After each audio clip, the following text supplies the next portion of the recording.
तो आज का अपना आयुर्वेदिक नुस्खे के अंतर्गत हम लेकर आए हैं मधुमेह का उपचार। आपको पता है ये काफ़ी जटिल और गंभीर समस्या बन चुकी है आज के समाज में, तो इस पे चर्चा करते हैं। तो देखिए, सबसे पहले हम आपको जामुन के बारे में बताते हैं, जो कि मधुमेह में इसके क्या बेनिफिट्स हैं। तो जामुन, तो मधुमेह के उपचार में जामुन एक पारंपरिक औषधि है, यानी हमारे पहले भी उपयोग करी जाती थी। जामुन को मधुमेह रोगी का ही फल कहा गया है, तो इसमें कोई अतिशयोक्ति नहीं होनी चाहिए। यानी कि जामुन जो है वो मधुमेह जो रोगी हैं उन्हीं के लिए प्रकृति ने जामुन को उत्पन्न किया, ऐसा बोलने जा रहे हैं। ठीक, यदि ऐसा भी बोला जाए तो कोई दिक्कत नहीं है, क्योंकि जामुन का जो एक एक चीज़ है, क्योंकि जामुन की गुठली, जामुन का छाल, जामुन का रस, गूदा, ये सभी मधुमेह में कहीं न कहीं तौर पर प्रयोग हो रहे हैं। तो मौसम के अनुसार जामुन का सेवन औषधि के रूप में खूब करना चाहिए। ठीक, तो बरसात के समय में जामुन आ जाता है मार्केट में, तो उस समय जो जामुन है उस समय तो आप खाएं जो खा सकते हैं। इसके बाद क्या कर सकते हैं, उसकी गुठली का प्रयोग कर सकते हैं। तो उनकी गुठलियों को भी ना फेंकें, आप उसको रखें, सुखाएं, फिर आगे की चीज़ें देखते हैं। तो पहली क्या हो गई कि जामुन एक पारंपरिक औषधि है जो कि मधुमेह में बहुत लाभदायक है। ठीक है, उसका फल, गुठली, छाल, रस सब चीज़ प्रयोग होता है मधुमेह। अब देखते हैं, जामुन की गुठली को संभाल कर एकत्रित कर लें। इनके बीजों को जम्बोलिन नामक तत्व पाया जाता है। इनके जो बीज होते हैं ना, उसके अंतर्गत जो केमिकल कंपोजिशन है वो है जम्बोलिन नामक तत्व, जो क्या करता है कि स्टार्च को शर्करा में बदलने से रोकता है। अब मधुमेह जो व्याधि है उसमें होता ही क्या है, उसमें होता क्या है कि आपके ब्लड शुगर लेवल बढ़ जाते हैं। यानी कि ब्लड शुगर बढ़ने का मतलब कि आपने जो फूड खाया है उसमें जो भी चीज़ें हैं उसको ग्लूकोज में कन्वर्ट करके कहाँ ला रहा है, ब्लड में। तो ये प्रक्रिया को क्या करेगा, ये रोकेगा।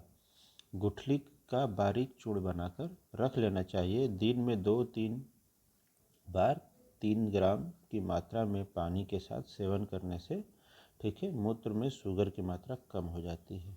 तो देखिए, है ना अच्छी बात, यानी जामुन खाओ और उसकी गुठलियों को भी रखो। तो मुहावरा आता है ना, एक आता है मुहावरा कि आम के आम गुठलियों के दाम। तो यहाँ पे आम नहीं है, यहाँ पे जामुन है, तो वैसी हो गई। यानी कि जामुन मधुमेह के लिए फल भी श्रेष्ठ है और उसकी गुठलियाँ भी श्रेष्ठ है। और गुठलियाँ काम क्या करती हैं, तो गुठलियों का जो वर्क होता है स्टार्च को शर्करा में बदलने से रोकना, जिससे कि ब्लड शुगर लेवल मेंटेन रहेगा। फिर इसके बाद देखते हैं नींबू का।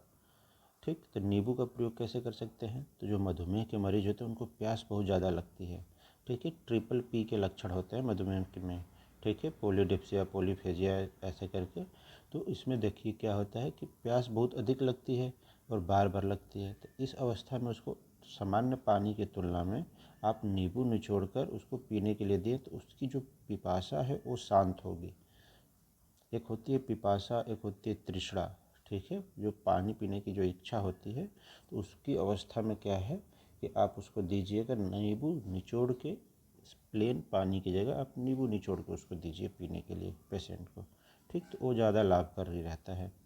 फिर इसके बाद देखते हैं खीरा का।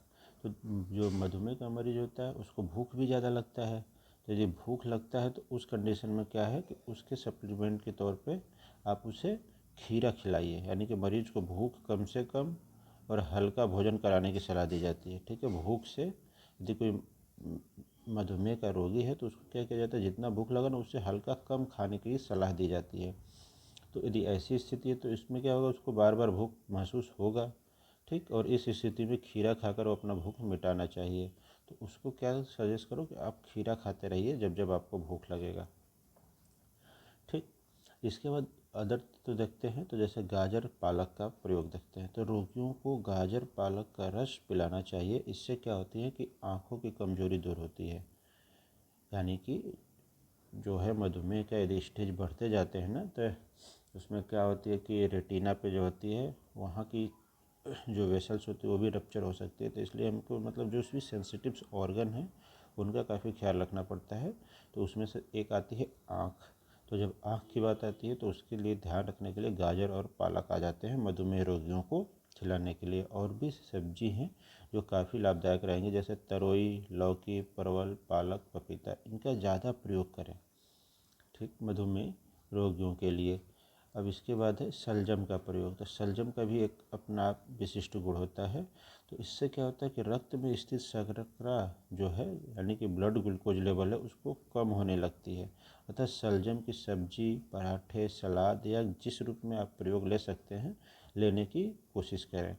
तो ये होती है आपके शलजम के प्रयोग से क्या होता है कि रक्त में स्थित जो शर्करा है उसकी मात्रा कम होती है, यानी ब्लड ग्लूकोज लेवल जो है उसको कम करने का काम करता है। तो ये थी अपनी आज की मधुमेह के ऊपर कुछ घरेलू नुस्खे जो आप स्वयं प्रयोग कर सकते हैं। हम आयुर्वेदिक चिकित्सा की बात नहीं कर रहे हैं, ठीक है, आयुर्वेदिक उपचार की बात नहीं कर रहे हैं, उसके लिए हम अलग से वीडियो सीरीज जारी करेंगे। तो अभी के लिए बस नुस्खे हैं जो आप स्वयं खुद से संग्रहित करके प्रयोग कर सकते हैं।